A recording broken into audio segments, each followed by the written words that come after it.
You are listening to The Vocal Technologist. Spoken tech for your ears. Welcome along. We're here to unpack the latest news and research, pulling out the really crucial insights and surprising facts for you. Today, we're looking into the world of data infrastructure.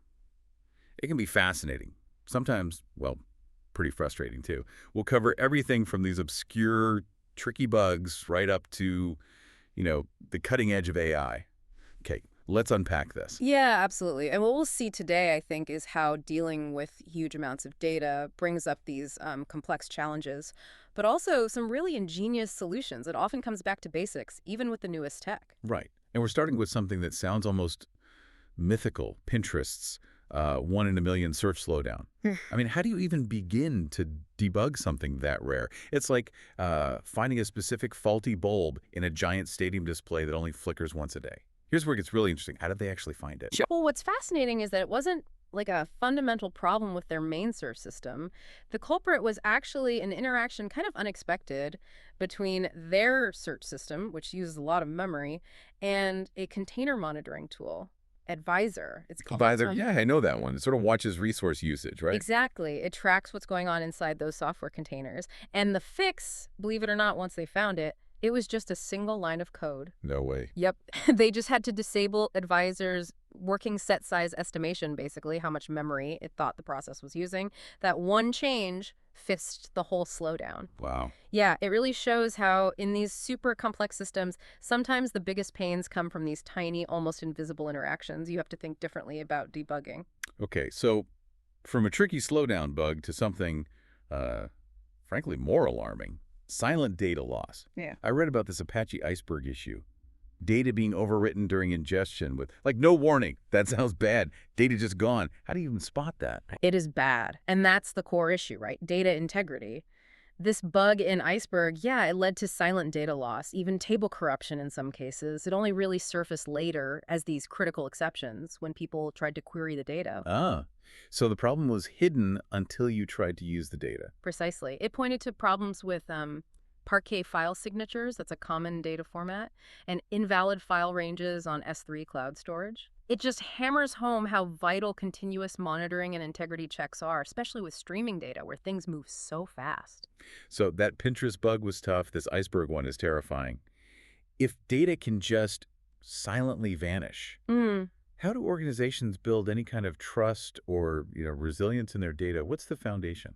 Well, if we connect this to the bigger picture, this is where data lineage comes in. It used to be maybe a nice to have, but now it's becoming absolutely critical. Lineage, so like tracking the data's journey. Exactly, from start to finish. You need it for trust, for compliance, for debugging, and definitely for reliable AI and machine learning. And here's a key thing.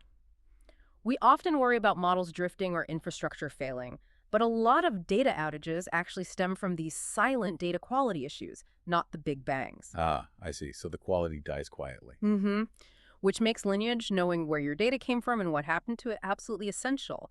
It's not just good practice, it's vital for operations and increasingly regulation. Okay, let's switch gears a bit onto the more exciting frontier, perhaps, AI. We hear so much about large language models.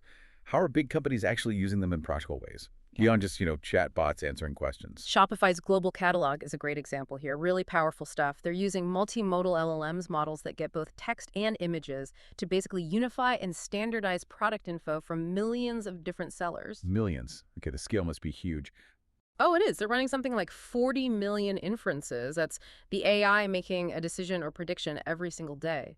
And this improves search, product recommendations, even how people interact conversationally about products. And are they building these giant models themselves? Actually, what's smart is they're fine-tuning powerful open source models, things like Lava, Llama, Qwen2VL. They adapt these existing models for their specific tasks, which gives them accuracy and helps manage costs. It's very pragmatic. That makes sense. Adapt rather than build from scratch, always. So, thinking ahead, could AI start building the tools for data engineering, like generative AI writing data pipelines? Is that actually happening? It is starting to happen, yeah. It's moving beyond just theory. Look at Quantum Black's AI for data products. They call it AI4DP. It specifically uses generative AI to automate and speed up creating these high-quality, reusable data products. Okay, so what does that mean in practice? Less work for engineers. Potentially a lot less of certain kinds of work. They're reporting cutting engineering time by up to 80%. 80%? Wow. Yeah, by automating things like designing data schemas, building the pipelines, enforcing quality rules, the often time-consuming stuff, it helps get things done faster and builds in governance from the start. Essentially, AI helping to build the data infrastructure itself.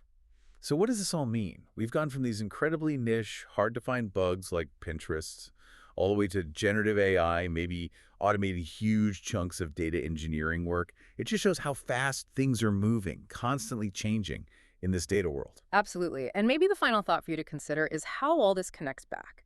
Even with the most advanced AI like Shopify system or AI 4DP, it all still relies on those foundational principles we talked about. Things like data integrity, reliability, the traceability from Lineage. You can't build fancy AI on shaky data foundations. Right, the basics still matter. They matter more than ever.